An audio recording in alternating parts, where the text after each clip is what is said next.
Good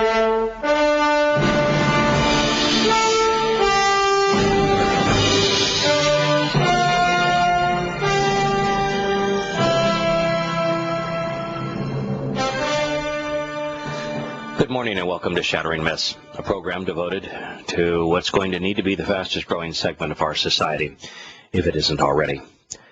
To those of you like me who know that there's something troubling, something especially destructive about the religious and political institutions, the media, the military invasions that the United States continues to sponsor, as well as all of the economic woes and schemes that are plaguing our planet. Eventually, we've come to realize that these institutions that Americans have rallied around for so many years are not part of the solution because they are, in fact, the problem. It doesn't matter how many times we reorganize the deck chairs, we change from blue chairs to red chairs. The problem only gets worse. We vote for change we can believe in, and all we get is an acceleration of the existing pattern. One more election isn't going to change anything. We have to change. So instead of merely presenting the news on this program, our mission will be to understand who is causing the great tragedies that are besieging our planet, why they're doing it, all while encouraging everyone to look inside and to see if they are willing to change so that they no longer rally around such foolishness. And that is why during our second hour, we're going to engage God on his terms, something remarkable, through evidence and reason. Yes, indeed. Since his guidance regarding his covenant provides hope, the only reliable opportunity that exists in our world today. He wields his words wisely, providing answers for everything that ails us. And on this program, we're going to try to do the same, because it is words, not bullets and bombs, not economic strategies, not religious platitudes, particularly not political pontifications, that can resolve the issues, everything from economic ruin to terrorism, from religious myths to political hypocrisy. Our number, if you'd like to participate anytime over the next 2 hours in this program, toll free, 877-300-7645. I missed the author of the statement that it's not sufficient to send a strong message to Assad, because Scott and I were talking about other issues. But when did sending a message entail bombs? Are we so deficient in our words that our words no longer carry any clout? Have we become so decadent, so immoral, so hated around the world that we've lost the moral high ground, and therefore we are no longer seen as an exemplar? We are no longer seen as a nation of reason. Have we lost the ability to effectively convince people to do the right thing through reason and evidence, through our words? The moment that you have to return to military strikes to solve everything that you don't like, you've lost it. There are not enough bullets and bombs to kill everyone that you oppose. And every time you drop a bomb, as the United States is still poised to do, you manufacture 100 enemy for every one you kill. It is always counterproductive. You breed hate. You bring death. It is destructive.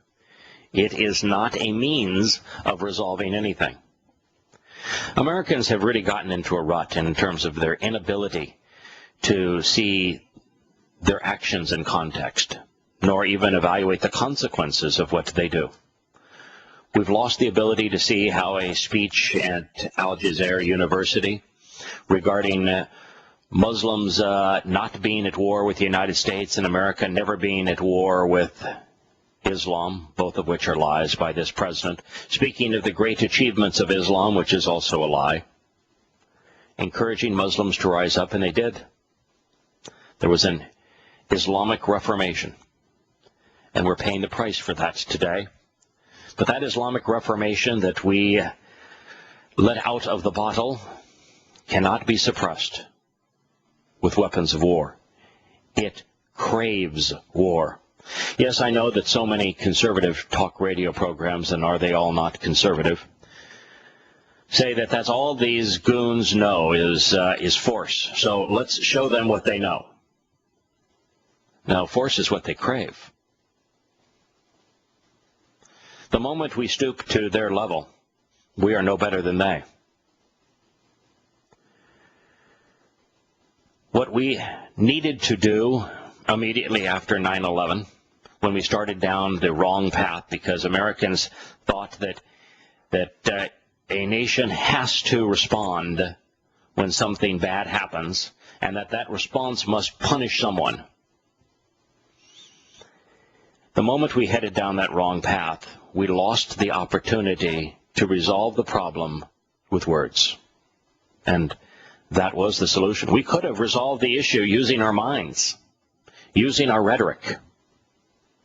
It was easy.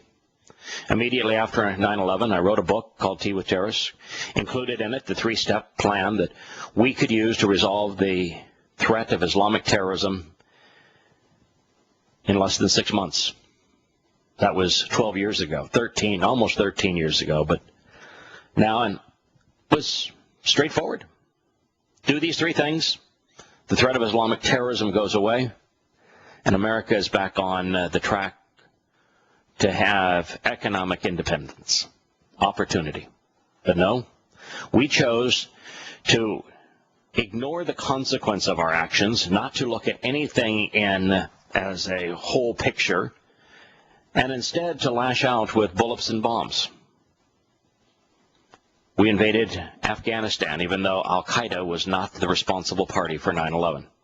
That plan had been conceived in the Philippines by Ramzi Youssef. He was already in custody, and we knew about his plans, precisely what Muslims were going to do 5 years before it happened. But instead, we lashed out at Afghanistan as if Afghanistan had something to do with this. Doing the wrong thing is not better than doing nothing. Doing the right thing is always the right choice, but we chose to do the wrong thing, and we invaded Afghanistan, and it became another Vietnam. You can't tell the good guys from the bad guys. We propped up one of the most disgusting governments in world history. Americans died being killed by the people they were there to free. The moment we leave, it will be as if we had never been there. We stay to honor the deaths of those who have gone before, only allowing more to die in a war that we know cannot be won. And all the while, we pushed the most fundamentalist Muslims out of Afghanistan into Pakistan, while we bribed Pakistan with ever more money to give lip service to the notion that they are on our side, when, in fact, the Taliban is one of their agencies. And they are a nuclear country. What we did in Afghanistan was suicidal. And we made the same mistake in Iraq. We invaded Iraq because Saddam Hussein was a bad guy. Yep, he had gassed some of his people, the Kurds, because the Kurds were trying to play both sides against the middle. Can't blame them. They are the real Palestinians of the world. They're a people with a national racial heritage that have been abused by Muslims the world over for hundreds of years. And they were playing both sides against the other, and Saddam Hussein was not about to tolerate treason in his own country when he was in an all-out war with Iran. And then we lied about Iran having chemical and biological weapons, weapons of mass destruction, we called them.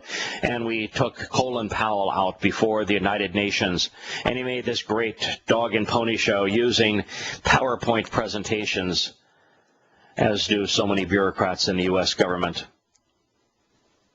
And everything he said, every bit of evidence, all of the credibility of the U.S. spying capabilities, our satellite imagery, our NSA listening capabilities, every bit of it was a lie. Everything the man said was untrue, and we justified going to war in Iraq, making a horrible situation there infinitely worse, based on a pile of lies. The President of the United States joined in the fray.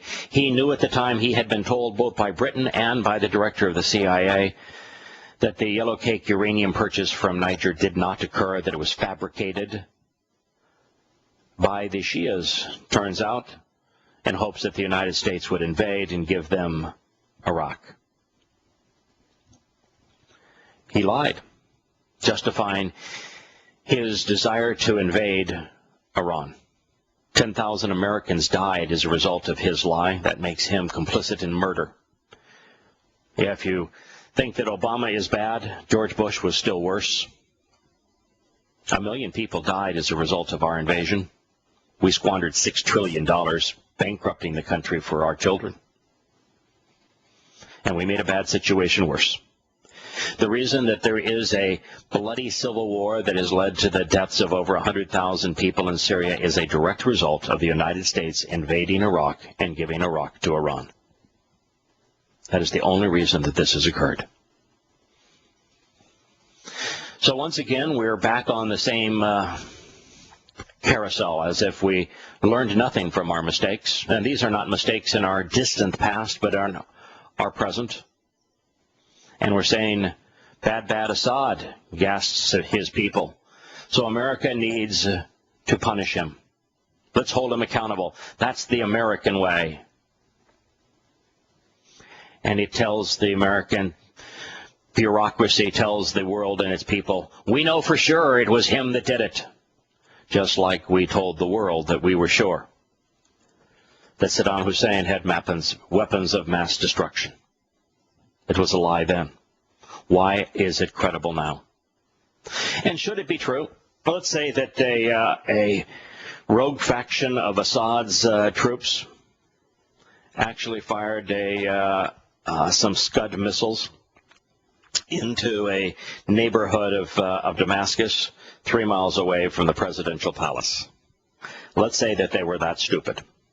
Now that Hezbollah had entered this war and the war was essentially won, as Putin says, all of the rebel forces were now surrounded. They had been driven out of every stronghold.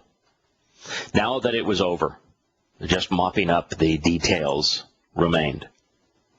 Why now would Assad risk the intervention of the United States to gas people 3 miles away from the presidential palace? And even if it's true, what is to be gained? Why would the United States want to side with some of the most ruthless, despicable people in human history? Why would we want to side on behalf of the very same people who we fought and who killed us in Afghanistan and in Libya and in Iraq?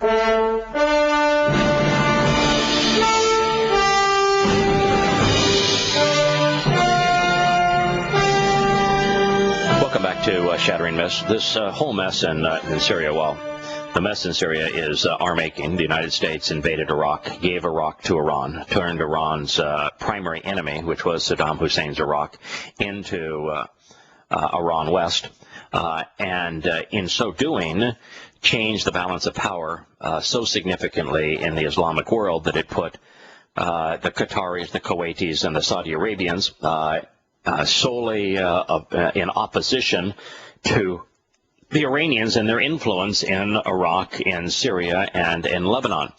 And so we lit the fuse for a proxy war in Syria. And this president was not smart enough to know that ultimatums are almost always tragic. You should never give an ultimatum to your children, to your associates, to your friends, to your neighbors. The moment you give an ultimatum, then you've taken choice and reason out of the equation. In fact, Scott has a comedic routine about drawing a line and creating an ultimatum. Go ahead, Scott. Start walking, you doggone long-eared galoot. Just a minute, partner. You can't talk to me like that. Them's fighting words. Them's fighting words. I dare you to step over this line. Okay, I'm a-steppin'. I dare you to step over this one. This one. This one. That one. That one. This one.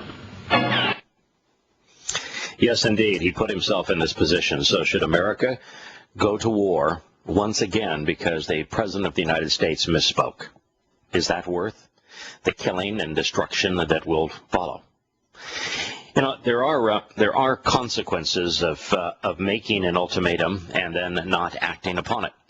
What it does is say that when we make another statement, like, for example, that a red line for us in Iran is the development of a nuclear weapon. They're less than a year away from finishing their development of a nuclear weapon.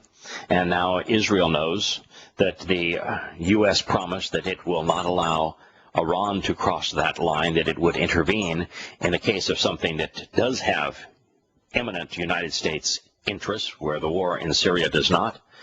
Israel now knows the United States will not honor its commitment. Yeah, Israel doesn't want the Americans to bomb Assad. They know that the Sunni rebels are far worse than Assad, that this is a battle between two of the most repulsive and evil forces the world has ever known.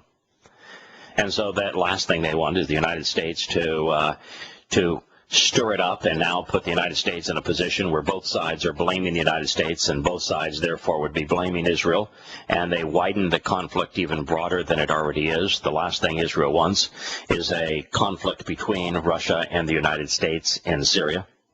It's not in their interest, but they do know, and that's the reason they've written editorials in their papers, that when you make a statement that this is a red line we will not tolerate in Syria and you do nothing, it tells you that you would also do nothing when that red line is crossed in Iran and they complete their nuclear ambitions.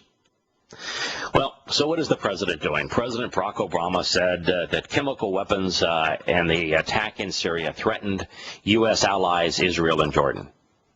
No, it didn't. That didn't. First of all, we don't even know who deployed them. And when you're dealing with a situation and you really don't know who, and I can assure you, we don't know who. We'll talk about that in the next segment as to who did this and why it is unknowable, and maybe will always be unknowable, is that the moment that the United States invades, we make everybody more vulnerable. And they all know it. Israel knows that Assad is not going to deploy his chemical weapons in Israel so long as he is winning the war. But if it's obvious that he's going to lose and that his life is in imminent danger of being snuffed out and his weapons are in imminent danger of being destroyed by the United States, he absolutely will use them. And the same thing is true with Jordan. Jordan knew that if they were seen as an ally of the rebels in this war, that the consequences for them would be grievous. Saudi Arabia was so insistent, and Saudi Arabia, because of the OPEC wealth, is a huge influence in this region. Saudi Arabia knew that the rebels were losing, and so Saudi Arabia is the nation that upped the ante. Not only has Saudi Arabia provided almost all the weapons for this fight, and provided the lion's share of the jihadists for the fight, but Saudi Arabia upped the ante and gave the rebels ever more powerful rockets and missiles. And so in so doing, they're the one that upped the ante. And so if Syria responded in this way, then the first strike was by Saudi Arabia. Saudi Arabia is outside of missile range, but Jordan and Israel, they're not.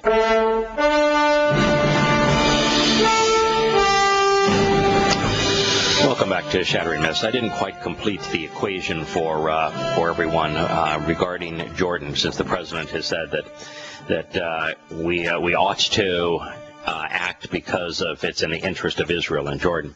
It isn't in the interest of either of those two countries, so long as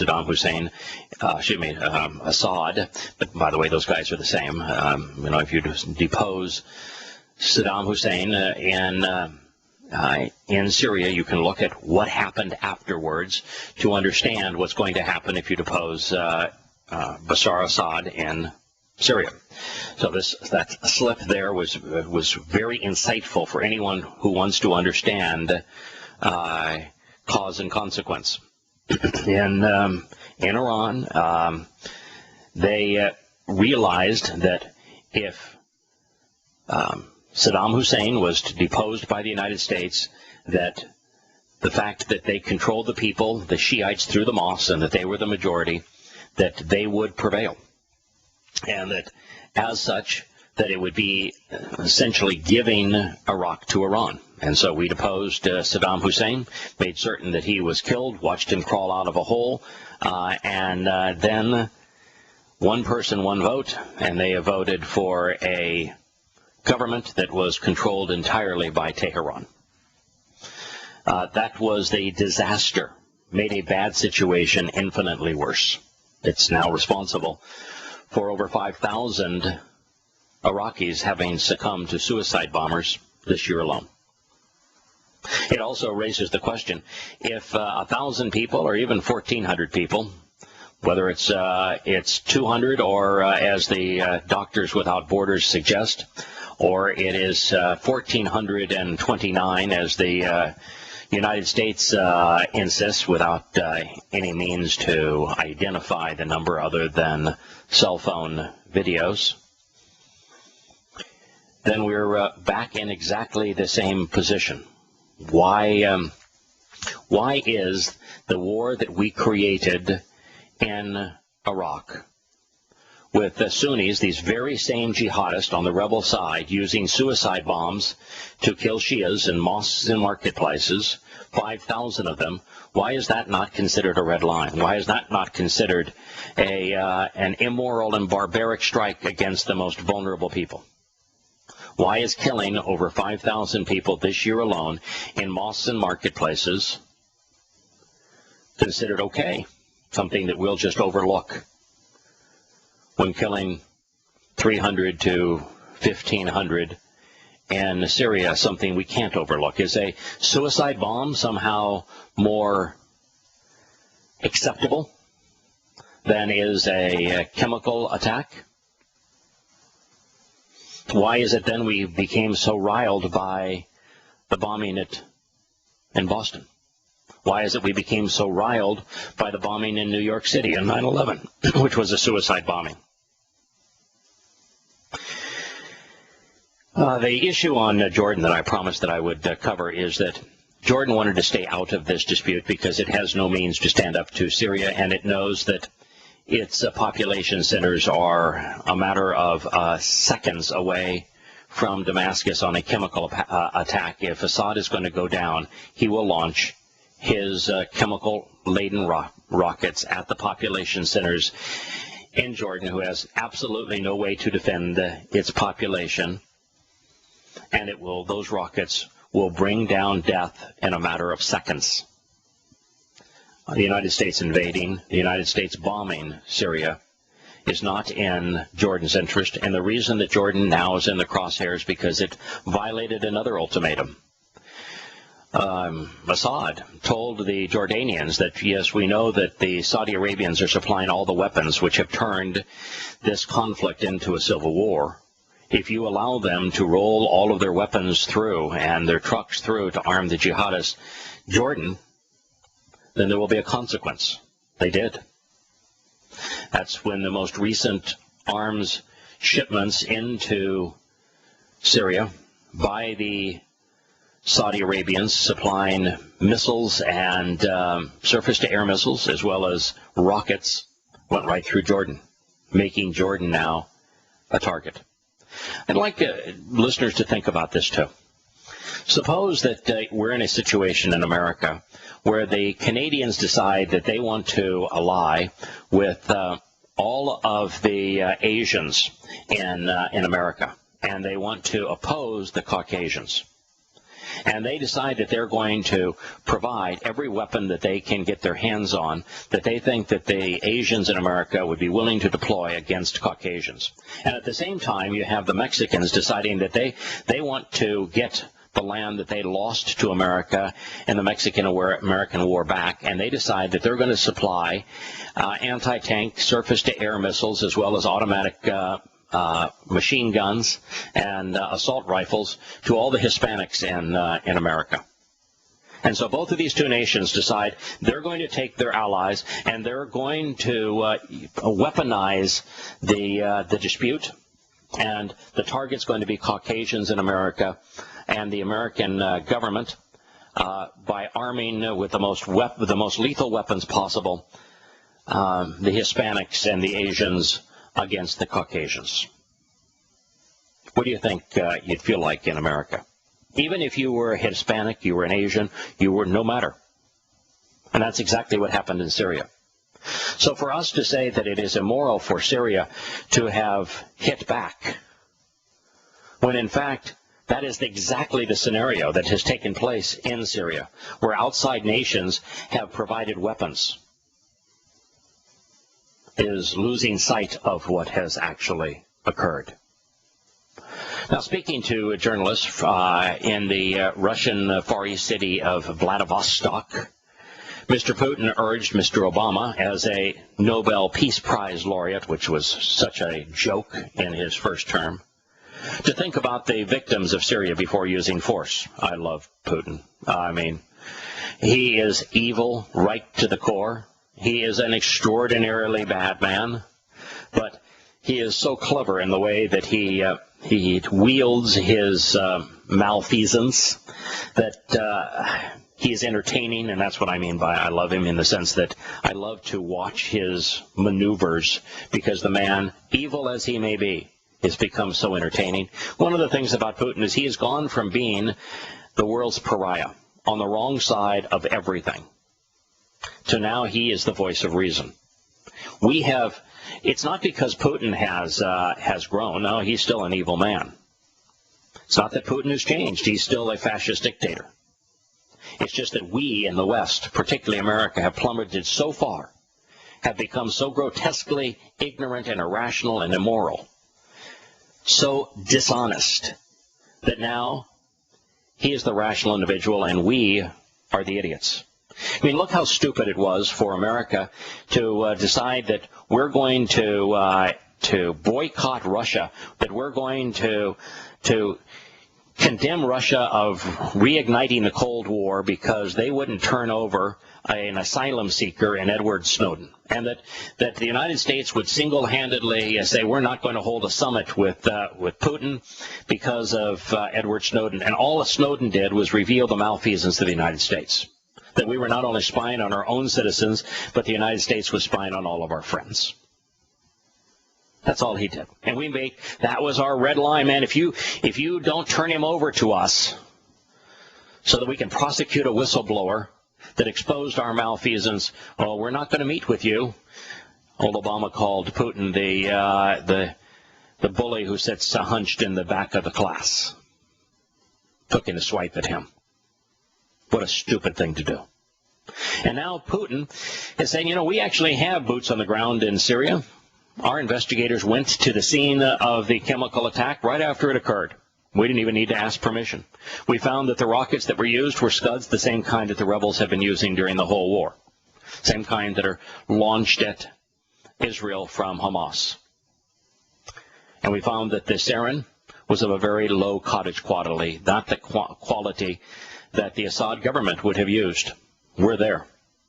But what Putin also said is take a step back and think about this from two different perspectives, neither of which America seems to be able to do.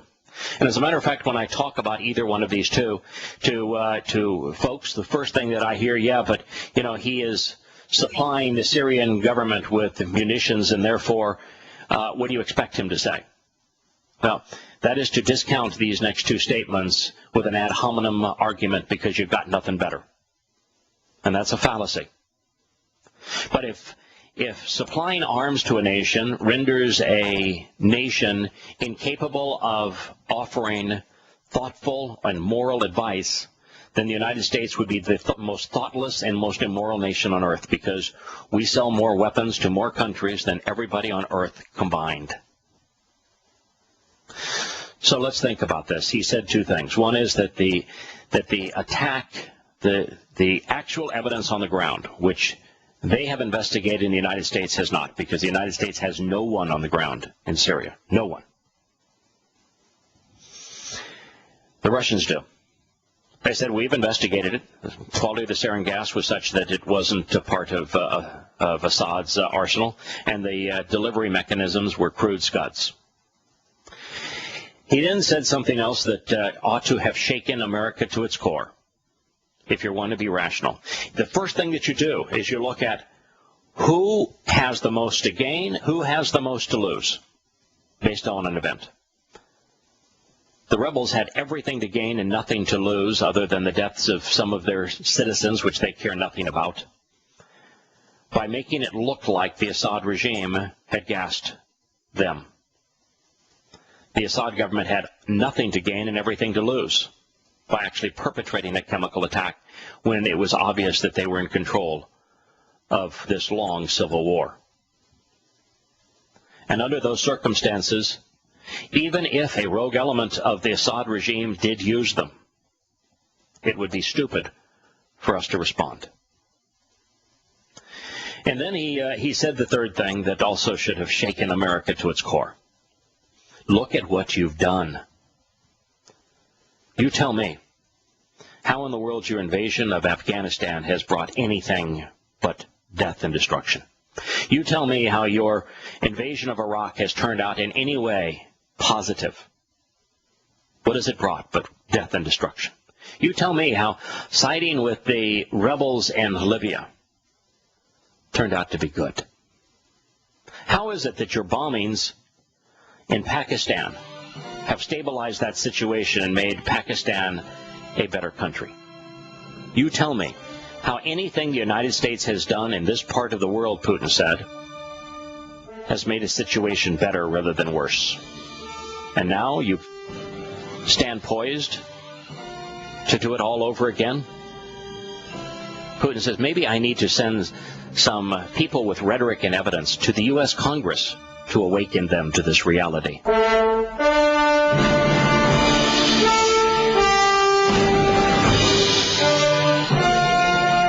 Welcome back to Shattering Myths. You know you're in trouble when you have someone who is as evil, who is as counterproductive to world harmony and peace as Vladimir Putin is the voice of reason.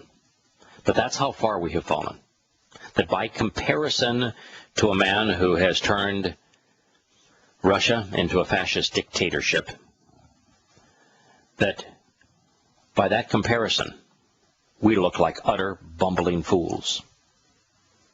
Can't think, lost the ability to reason, no longer have grasp of the evidence, don't understand what's happening in the world, and have become the bully, the belligerent, evil kid in the sand yard that everyone has grown to hate.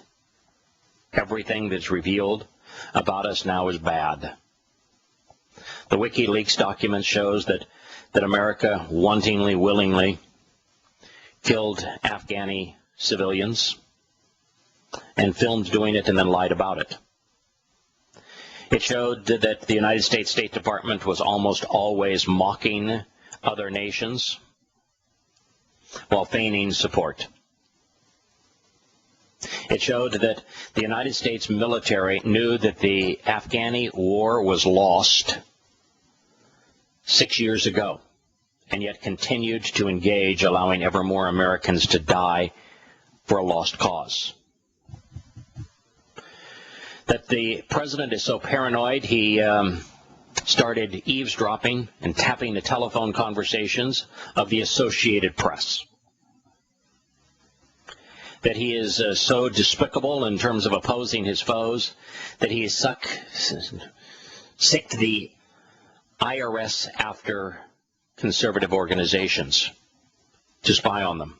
All the while, he told the IRS to treat his foundation, which his brother runs, who's a friend of the government in the Sudan, who perpetrated the greatest genocide of this generation, who is a close ally of the Muslim Brotherhood. He says, look the other way in terms of its tax status and give him favorable conditions retroactively, which they did.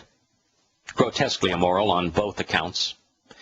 You have this president wanting the world to believe him when he says, oh yeah, man, we have proof that the Syrians did this. This is the same man that lied before the United Nations and blamed the attack and deaths of 4 Americans in Benghazi on a Christian film, calling it reprehensible,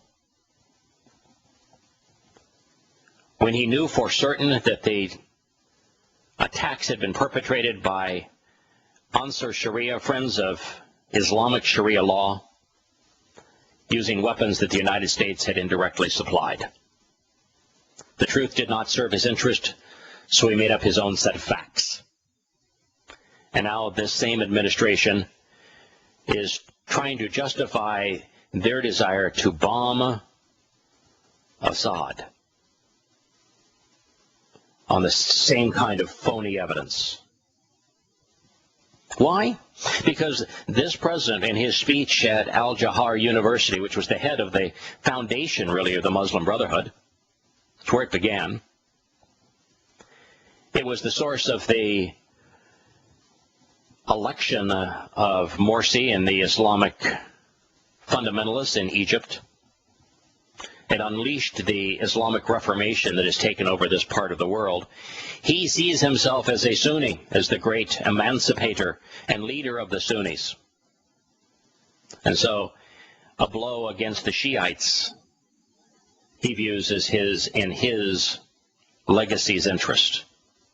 But why would anyone believe him?